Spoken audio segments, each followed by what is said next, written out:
Saudações florestais, vamos fazer um videozinho aqui diferente mais uma vez, nosso segundo vídeo dessa série de reacts aí que eu tô tentando fazer aqui. Em breve o Arthur vai estar participando também, vai comentar coisas que a gente encontra na internet, às vezes alguns absurdos, às vezes coisas incríveis, como por exemplo o vídeo da BBC que eu vi hoje, que fala sobre a colônia japonesa, né, que cria florestas de comida, como está dizendo no título aqui. Tá? É uma colônia que basicamente todo mundo é japonês, então a gente vai ver essa curiosidade aí, onde é que fica isso no Brasil, tá? Para dar uma olhadinha nesse vídeo que tá bem interessante. É um vídeo recente da BBC, dia 15 de janeiro de 2024. Então é um vídeo que tá bem fresquinho, bem novinho aí.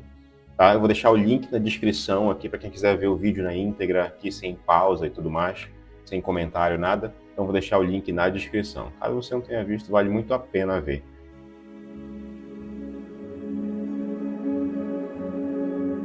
Chegamos aqui em 22 de setembro de 29.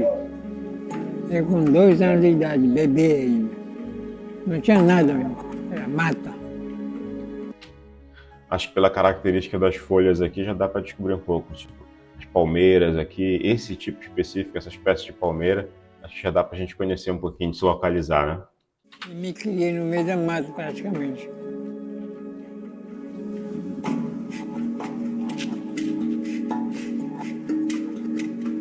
Quando a gente fala em migração japonesa para o Brasil, muita gente pensa em São Paulo e no bairro da Liberdade. Mas a gente veio para Tomé-Açu, no interior do Pará, contar a história de como um grupo de japoneses veio parar na Amazônia. Olha aí, Tomé-Açu, no estado do Pará. Durante a minha graduação fiz algumas viagens, era muito comum nós fazermos viagens justamente para essa região aí do Pará, para ter experiências práticas, para ter um pouco de vivência, inclusive visitar essa comunidade em específica aí, e algumas coisas que a gente vai comentar ao longo do vídeo aqui. Vou comentar com vocês aqui e falar algumas curiosidades. Achei bem interessante porque me lembrou muito da época da minha graduação. Bem interessante ver essa reportagem da BBC e saber um pouco mais da história dessa região. Eles não só vieram para a Amazônia, como criaram um sistema de plantio que recupera solos esgotados e ao mesmo tempo gera alimentos o ano todo.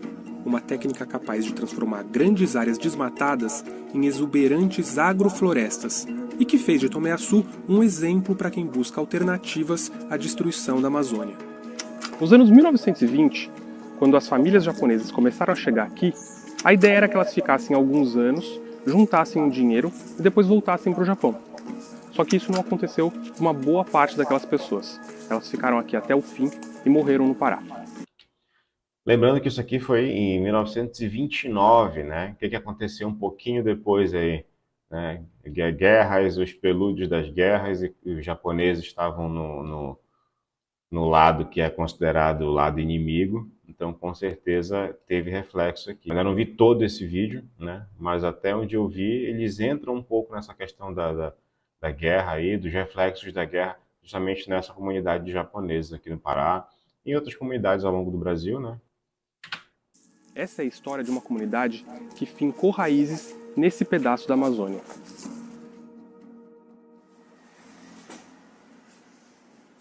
O Japão, o senhor sabe que é um país pequeno em relação ao Brasil, né? Pequeno. Então não tinha uma perspectiva de adquirir alguma coisa futura. Então meus pais resolveram vir para o Brasil, porque o Brasil tem terra muito grande. Aos 96 anos de idade, Às vezes é uma coisa que a gente não presta muita atenção, né? Eu tive a oportunidade de conversar com alguns espanhóis, portugueses também. Trabalho numa empresa que é de Portugal, e com japoneses também, com descendentes de japoneses. A questão das nossas áreas, né, no Brasil chama muita atenção para quem é de fora, para quem vem de países pequenos.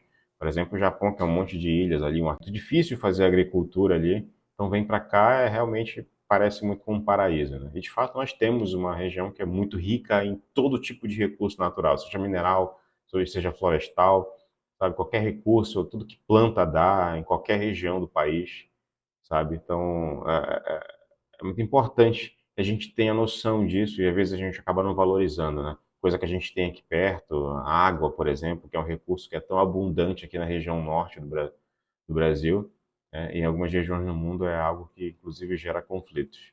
E a gente acaba desperdiçando, né? Lavando horas e horas carros aí na frente das calçadas. Comentei esse do carro porque é algo que eu vi recentemente, inclusive hoje, na verdade. Então, enfim, precisa dar valor e é bem interessante quando vê alguém com tanta experiência, com tanta sabedoria e adquirida ao longo da vida, comentando o que chamou a atenção aqui no Brasil.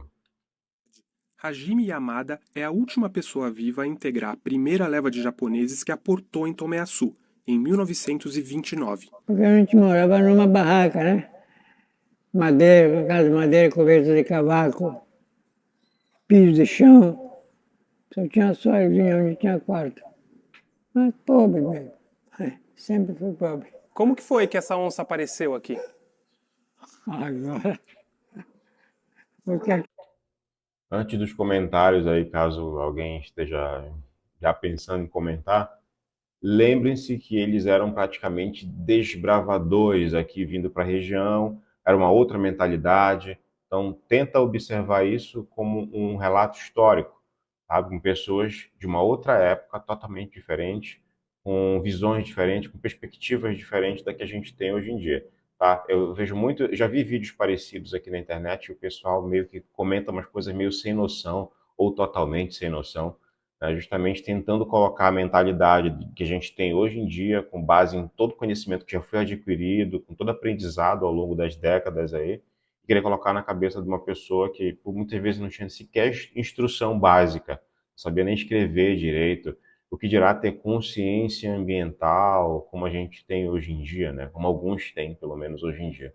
Então, a imagem da onça aqui e tudo mais, a gente sabe do risco de extinção que essa espécie sofre, mas era uma outra época, eram pessoas que vieram para cá em circunstâncias muito específicas, tá ok? Então, só um disclaimer aqui que é importante fazer.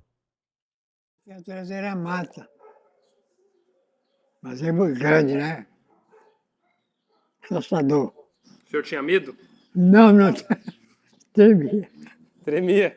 Como é que não vai ter? Me pergunta, pra que não vai ter medo de uma onça desse tamanho? Aos poucos, as famílias japonesas que chegavam foram mudando a cara daquele pedaço da Amazônia e deixaram em Tomé Açu várias marcas visíveis até hoje. Os japoneses prosperaram em Tomé Açu e construíram os principais edifícios do município, o que incluía este aqui, onde funcionou um hospital nos anos 50. Mas houve percalços nesse trajeto. O governo reconhece o estado de guerra entre o Brasil e as potências do eixo. Durante a Segunda Guerra Mundial, quando o Brasil declarou guerra aos países do eixo, como o Japão, os japoneses foram considerados inimigos do Estado e passaram a ser vigiados de perto aqui por autoridades brasileiras. Os mais velhos chegam a dizer que moravam numa espécie de campo de concentração naquela época. Os japoneses não tinham liberdade de se juntar 3 pessoas. Se a polícia encontrasse 3 pessoas conversando, preso. Encheram o xadrez. Não tinha liberdade. Sofri muito, espiritualmente, né?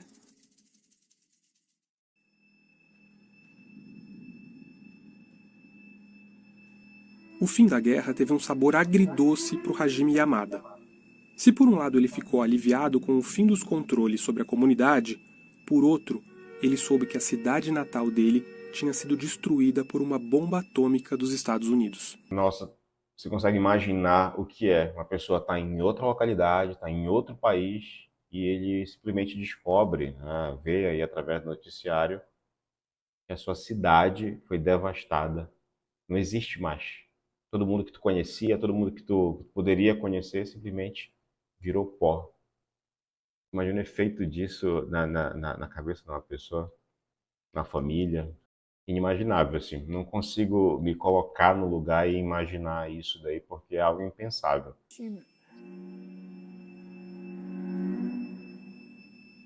Bomba atômica deixou muita gente doido. Queimou tudo, quase. Quando a bomba explodia, queimava a pele da gente, tudo. Eu acho que eu estivesse lá, eu tinha morrido também. Aí eu dei graças a Deus ter vindo para cá, para o Brasil. Se eu não tivesse ficado, se eu tivesse vindo lá, ou tivesse ficado no Japão, eu acho que nem existia mais. Foi horrível mesmo. O Japão arrasado pela Segunda Guerra se reconstruiu. e em poucas décadas virou um dos países mais industrializados e ricos do mundo. Uma situação bem diferente da que tinha propiciado décadas antes a vinda de cerca de 160 mil japoneses para o Brasil, na maior onda migratória da história do Japão. O Japão passava por uma grande recessão, então o governador entrou em contato com o embaixador do Japão na época, morava no Rio de Janeiro, pleiteando a imigração para o Pará justamente para virem ajudar, principalmente nessa questão de desenvolvimento agrícola. Se vocês gostarem desse tipo de associação, para a gente entender um pouco a evolução, né, da exploração do meio ambiente e com essas ondas migratórias que tivemos aqui no Brasil, né, seja de poloneses, por exemplo, ali no sul, de alemães, seja na migração japonesa aqui na região norte, de italianos também. Então, eu acho que é bem interessante. A continuidade de vizinhos aqui mesmo, dos países vizinhos, em algumas épocas. Como até comentei, por exemplo, na época do mogno, comentei no outro vídeo que nós fizemos aqui no canal sobre o mogno brasileiro, né, que também teve essa troca de migração aí, por conta justamente das faixas de endemicidade do mogno. Então, acho que é bem interessante. Você comenta aí embaixo e dá dicas também que aí que a gente pode comentar e usei para dar uma pesquisada sobre os efeitos dele na exploração ambiental de uma determinada região, né, para poder ter o desenvolvimento de determinadas cidades aqui no Brasil. Acho que é bem interessante. A família recebeu um terreno, ou seja, 25 hectares, que para plantio de verduras, arroz, feijão, fumo e o cacau. Com certeza ali encontraram uma vegetação muito densa, árvores de grande porte, e ali eles começaram a fazer o processo. Corte roots aí, né? Sem patrocínio da Steel, sem motosserra, nada aqui. Que é o puro machado e o serrotão mesmo aí, né? Processo de corte, derrubada. Eu tenho uma foto dessa, tá no meu Instagram, desse mesmo jeito aqui. É interessante. Umas auditorias que eu fiz aí, eu resolvi fazer uma foto assim, muito parecida com aquela foto da construção do Empire State. Tá aqui uma outra referência histórica que é mais adequada aí ao setor florestal. Essas árvores e tudo mais, fazer o processo de limpeza para, enfim, poderem construir lá as suas casas. Quando os japoneses chegaram aqui, eles enfrentaram várias dificuldades, uma delas a malária. Mas teve uma coisa que deixou eles à vontade: a oferta de madeira. Eles já sabiam lidar com madeira e usaram as árvores daqui para construir casas tradicionais japonesas. Ó, conhece isso aqui atrás, ó? Isso daqui é ouriço de castanha do Pará. Isso é muito comum a gente encontrar aqui nas regiões amazônicas. O pessoal não perde a oportunidade, né? Se achar, já tira logo para tirar o fruto, seja para consumo, seja para venda. Tem um valor agregado muito bom desse tipo de castanha.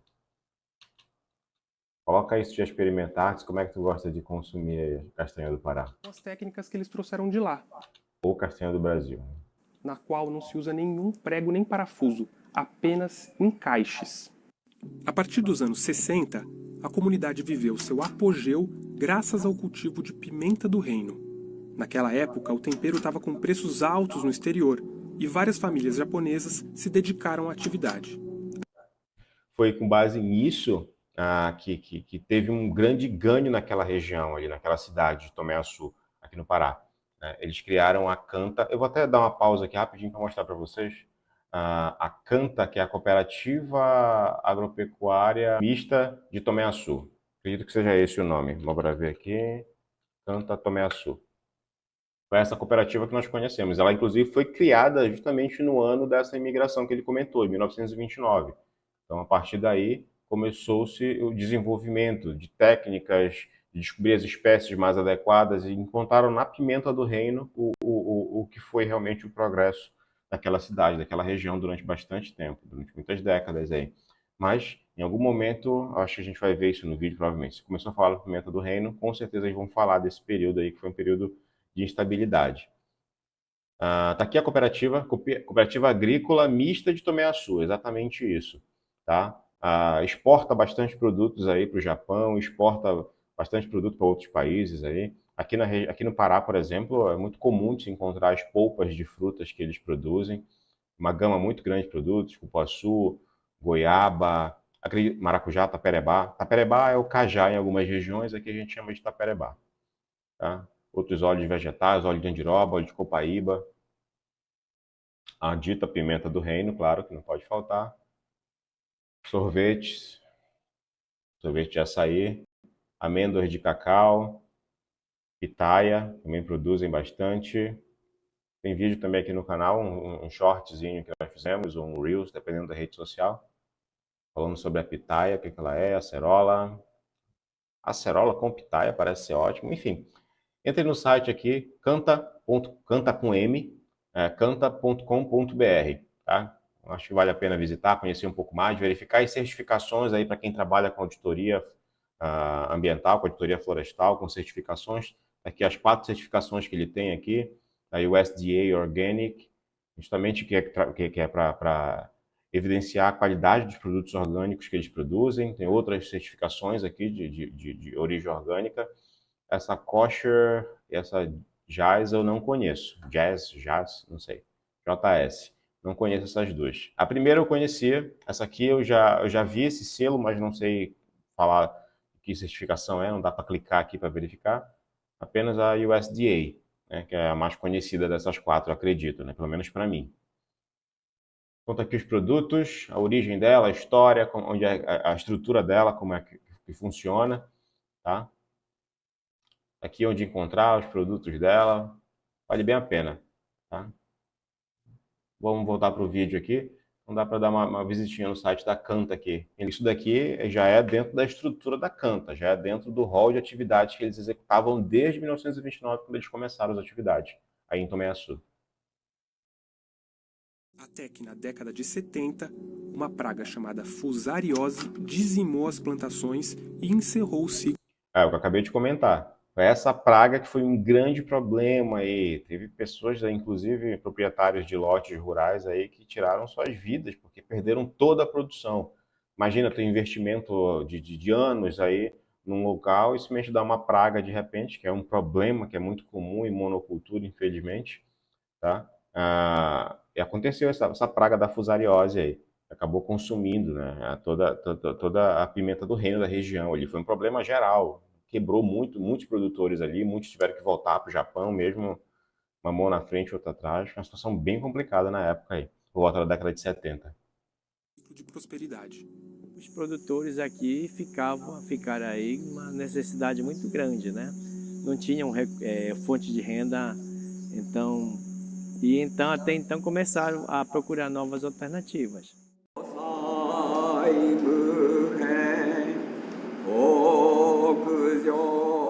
Um conceito. Inclusive, eles trouxeram o budismo para cá também, né? Claro, eles trouxeram toda a cultura deles, tentaram se instalar ali na integralidade das suas culturas. Trouxeram o budismo, mas não chegou a crescer um pouco, mas depois, com o passar das gerações, isso foi diminuindo. O conceito central do budismo é a impermanência. Nada dura para sempre. Desde que a era da pimenta do reino acabou, o templo budista de Tomé-Açu quase nunca mais encheu. O budismo foi perdendo força entre as novas gerações, e a crise fez muitas pessoas migrarem para o Japão. Várias famílias de Tomé-Açu ficaram divididas entre os dois países.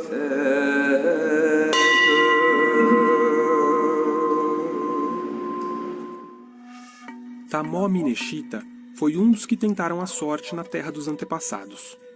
Mas a saudade bateu e Tamó decidiu voltar a Tomé-Açu para ajudar o pai com o trabalho na fazenda. Aí no começo é meio difícil, né? Porque o pai, tipo assim, não confia numa pessoa que ainda não tem experiência. Então eu tinha que mostrar serviço para mostrar que, assim, mostrar confiança para ele para poder me entregar esse terreno aqui no caso.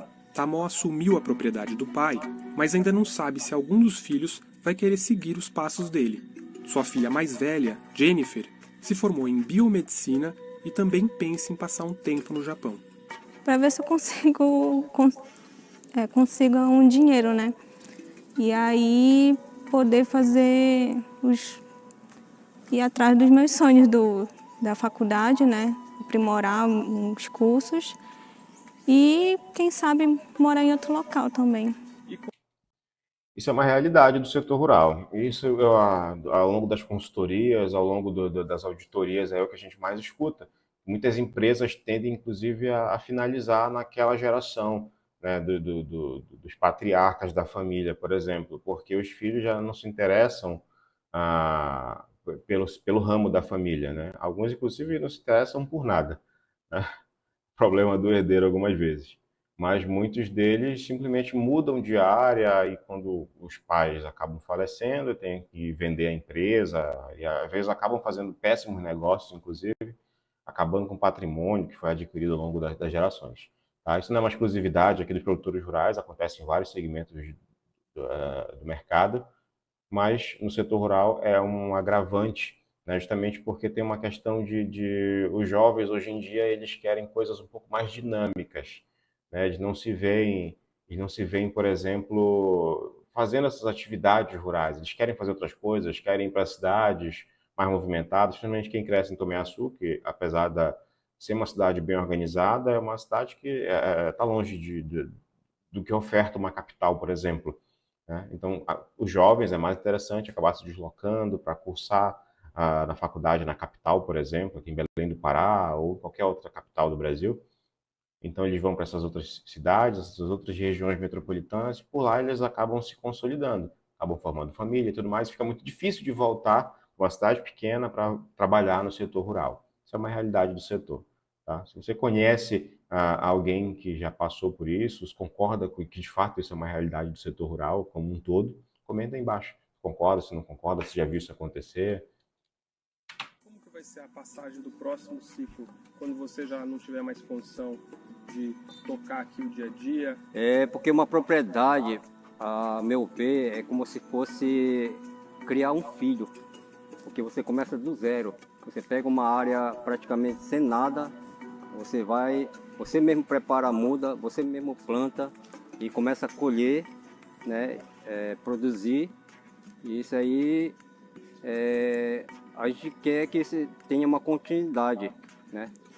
E isso não quer dizer que a gente espera, né? Na verdade, a gente espera que um dos filhos chegue para assumir. Mas se nada garante que as novas gerações vão manter a tradição agrícola da colônia, o tempo de crise nas lavouras ficou para trás.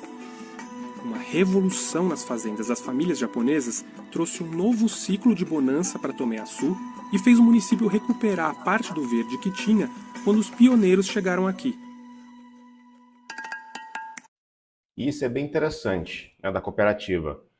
Eles adquiriram, como eu falei no começo do vídeo, eram outros tempos, eram outras cabeças, era outra forma de ver o mundo, né, de como a pessoa interagia com o mundo. Era bem diferente a forma.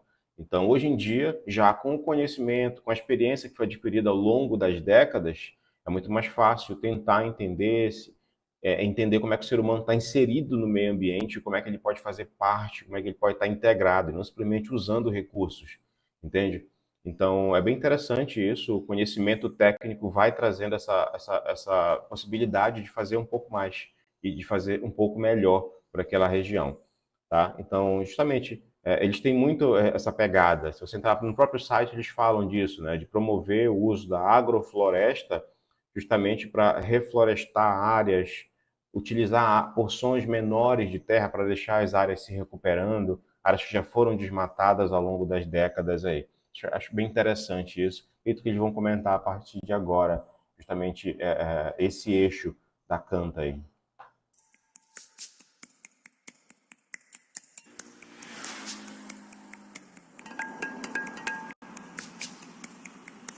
Quando os japoneses chegaram em Tomé-Açu, eles encontraram uma mata como essa, mas eles derrubaram as árvores, eles construíram estradas e com isso, grande parte daquela floresta original foi destruída. Mas hoje eles estão fazendo o caminho inverso. Eles estão usando técnicas milenares japonesas e práticas que eles aprenderam observando os ribeirinhos para produzir alimentos enquanto reflorestam aquelas áreas. Nascido no Japão, Michinori Konagano se mudou com a família para o Brasil quando tinha 2 anos. Meu pai construiu com minha mãe uma pequena casa e também um pequeno plantio de pimenta. Então, a gente já entramos nessa casinha para a gente começar produzir pimenta, hortaliça, criação de galinhas, sim, criação de porco. Mas a família de Michinori seria golpeada pela praga que destruiu os pimentais nos anos 70. Até que um dos dirigentes da cooperativa dos agricultores japoneses sugeriu uma saída. Ele orientou assim, olhe a natureza, aprenda com a natureza. Ele viu ribeirinho produzindo com harmonia toda a fruteira ao redor da casa, consumindo durante 12 meses a vida saudável, né? Não tinha tanto recurso financeiro, mas a vida saudável. Olha só, né? Então, basicamente, o que a gente pode entender aqui? Vamos colocar em termos que a gente tem hoje em dia. É como se eles pegassem quintais florestais e conseguissem fazer o sistema agroflorestal, né? Pegar o que é micro para colocar em algo que é mediano, que é no macro, de forma geral, né? Eles viram como que os ribeirinhos lidavam ali, produzindo várias coisas e animais também ali para subsistência, numa área pequena, numa mesma área, ao mesmo tempo, e tentaram fazer isso extrapolado para uma área maior. É bem interessante esse ponto de vista. Pelo menos eu entendi dessa forma aí. Observando a natureza e os ribeirinhos, os japoneses começaram a testar um outro sistema de plantio que se espelhava na floresta e privilegiava a diversidade de espécies. Um sistema que também incorporava técnicas e conceitos herdados dos ancestrais japoneses. Existe assim palavra chamada motanai. O que é motanai? É desperdício, que nunca despedição. Então, esse aí já veio herdando, né? Lá do Japão para cá. Tô vendo que você está abrindo aqui o cacau e já jogando as cascas aqui. Por que você está fazendo isso aqui? A gente deixa a casca aqui no campo mesmo porque vira novamente adubo, né? Vira o adubo pro próprio pé. Nesse método agrícola, não existe o conceito de plantas daninhas. Todas as espécies desempenham algum papel no sistema. Tem um perfil que fala muito justamente com essa visão, que é o Antônio Floresta. Pelo menos eu sigo ele no Instagram e no TikTok também. Muito interessante esse ponto de vista, que é basicamente o que ele fala. Tudo faz parte do sistema. Se tu corta uma bananeira porque ela já deu cacho de banana, tu tirou a banana, tudo aquilo, corta tudo, deixa aquilo ali decompor, porque tudo aquilo vai retornar. Mas tudo faz parte. Por exemplo, se cresce alguma planta, sei lá, uma embaúba no meio de um sistema agroflorestal, essa embaúba ela vai fornecer algum tipo de nutriente, né? Acredito que seja o fósforo, né? Que seja muito presente nas folhas e no caule da embaúba. Então, tudo aquilo vai retornar para o sistema e vai fazer com que ele funcione de uma forma muito mais integrada. Isso vale, inclusive, para os insetos, para os animais que podem estar presentes dentro daquele sistema ali local. Agrotóxicos e fertilizantes químicos jamais são usados. E até mesmo insetos são bem-vindos. Michinori, tem um monte de formiga aqui nesse pé de pitaia. Como que vocês encaram os insetos no sistema de vocês? Todo inseto que o pessoal chama praga, né? Praga tem uma função, tá? Esse inseto vai e vem, ele está controlando insetos também, né? E também tem questão do polinizações também. Que é o equilíbrio ecológico que a gente vê lá em ciência ambiental no começo dos cursos aí, né? Das agrárias. Tem funcionalidade para fazer polinização de várias espécies. Então vocês não eliminam essas formigas? Não. Isso aí deixa naturalmente aqui dentro. Então a natureza dá um equilíbrio aqui dentro. A propriedade de Michinori tem 230 hectares de área cultivada. É uma das várias fazendas geridas por famílias japonesas em Tomé-Açu que aderiram aos sistemas agroflorestais. Com a mudança na paisagem, muitos bichos voltaram a aparecer. Nós temos cupuaçu, cacau, açaí, pimenta do reino e também várias espécies florestais. Tá? Produzimos 12 meses do ano. Então está riquíssimo de animais aqui dentro. Tem preguiça, tem raposa, tem preguiça reais, que já está até extinção, né? Nós temos aqui na floresta. Isso é incrível, de fato, né? Isso é uma característica de alguns sistemas agroflorestais. Por exemplo, enquanto nos arredores, em fazendas tradicionais de monocultura, ou então fazendas que estão com áreas em pousio, é muito difícil de tu ver alguns animais que eram recorrentes naquela região. Mas no sistema agroflorestais, esses animais retornam, porque eles entendem que ali é um local mais propício para ele, para encontrar alimento, inclusive, e ele acaba fazendo parte daquele sistema, como eu comentei agora há pouco, como eles comentaram também, né? Acaba se tornando, por exemplo, um dispersor de sementes, eventualmente, ou acaba gerando o equilíbrio ecológico, porque esse animal vai acabar consumindo um outro insetinho, por exemplo, que é uma praga para uma determinada espécie, que faz parte do ciclo produtivo daquele sistema agroflorestal, né? Bem interessante, bem interessante. Ninguém caçam aqui, só preservam. Tem tatu, paca, gambá, tem muito assim, né, gaviões durante o dia, à noite coruja. A linha separa a agrofloresta de Michinori da fazenda vizinha. 15 anos atrás, toda essa área... Nossa, essa imagem é muito emblemática. O que é um sistema agroflorestal, um sistema integrado, né, que talvez produza um pouco menos do que essa área do lado, por hectare, quando essa área está no período produtivo. No entanto, aqui nós temos continuidade de produção. Enquanto uma espécie já não está no período de colheita, tem uma outra que está. Se ela não está, por exemplo, tem os animais, quando é o incremento de lavoura pecuária, entende? Então vão ter os animais, então essa área vai estar sempre gerando recurso financeiro para aquele produtor, né? Diferente da outra que vai ficar em pousio, ele vai ter que ir para uma outra área, e muitas vezes aqui eles fazem aquele corte e queima, né? Que eu conheci essa região justamente por conta do trabalho na Embrapa e também pela minha graduação na UEPA, na Estadual do Pará, justamente porque eu fazia parte do projeto que era então chamado Tipitamba, do Dr. Ryohei Kato, né, que era o chefe do programa lá na Embrapa. Acredito que ainda seja, aqui na Embrapa Oriental, Belém do Pará. Então, justamente, ele pregava muito a agricultura sem queima, né, através de muitas técnicas aí que eram repassadas aos produtores. Para isso aí a importância da Emater aí, no Pará e as outras instituições que proporcionam esse apoio técnico para o produtor rural. É muito interessante, né? Por exemplo, para a gente poder ver situações como essa aqui, do lado direito, ser muito mais propagado, ser muito mais recorrente do que essa outra aqui, do lado esquerdo, né? Era uma grande pastagem degradada. Quando o senhor começou a trabalhar nessa área, como que ela era? Era tipo assim uma área degradada, porque nós estamos aqui ao lado esquerdo da gente, né, enxergando aqui, propriedade já totalmente aberta, era cultivo de pimenta no passado, era... Muda até o clima da região, deve ser totalmente diferente aí de um lado para o outro aqui, sabe? Um clima mais fresco, do outro lado o sol na testa aí, adoidado. Uma área assim já abandonada. E só em 15 anos vocês conseguiram fazer com que ela ficasse desse jeito, assim, com aspecto de floresta fechada. Sim, sim. Tudo foi escolha de variedade de espécies também.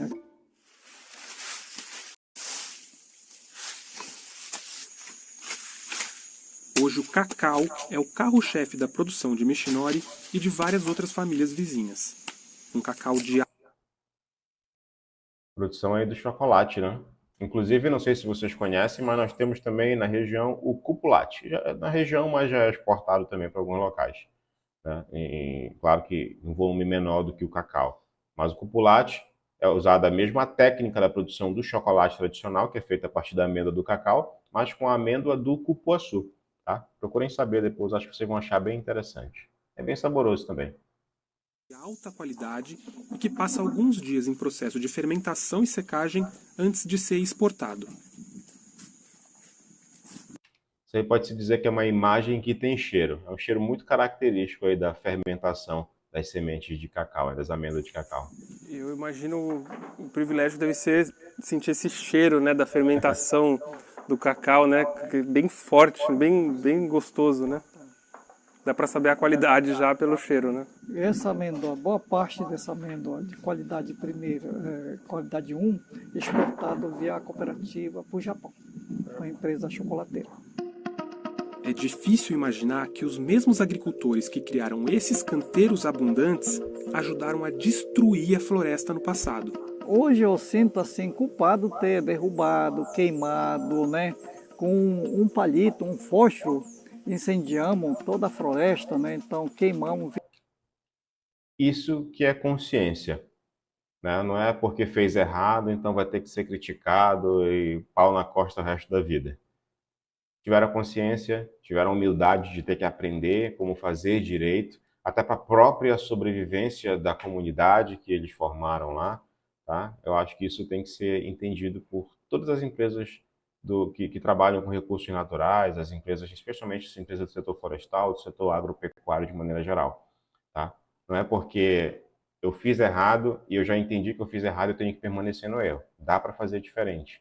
Escutem os técnicos que estão dando suporte, que estão dando consultoria para vocês, tá? Você que é empresário do setor, entenda, nada é feito porque hoje em dia tudo é jogado para a política, né? A pessoa falou um pouquinho de preservação, na verdade de conservação, a pessoa já olha de lado.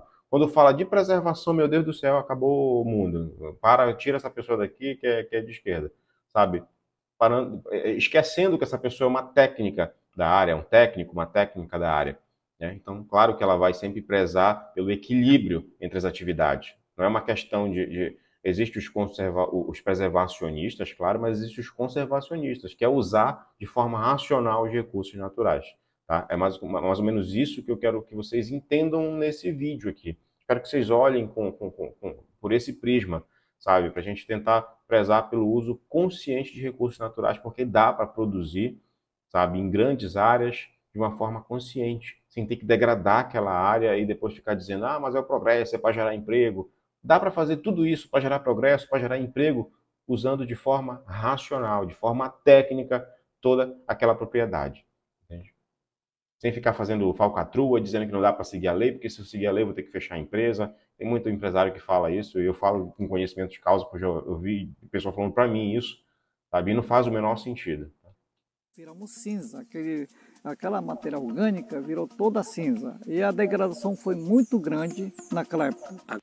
Corte queima.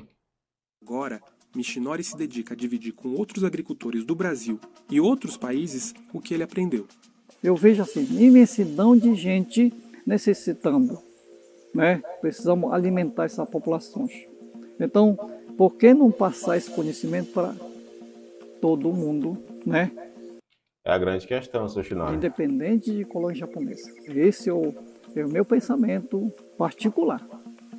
Eu sinto, né? Eu tenho esse olho puxado, mas eu sinto mais brasileiro do que japonês. Mais do que o olho, o que distingue Michinori é seu olhar. Um olhar para a floresta que absorve saberes ancestrais japoneses e ribeirinhos, e que vislumbra um futuro para a Amazônia ancorado no passado. Sensacional. Gostei muito da reportagem. Parabéns à BBC aí pela sensibilidade de trazer um tema que não é tão comum, pelo menos eu não lembro de ter visto isso em grandes veículos de mídia, né? Tem muita matéria na internet, a gente encontra bastante. A Canta é bem conhecida, pelo menos aqui na região norte.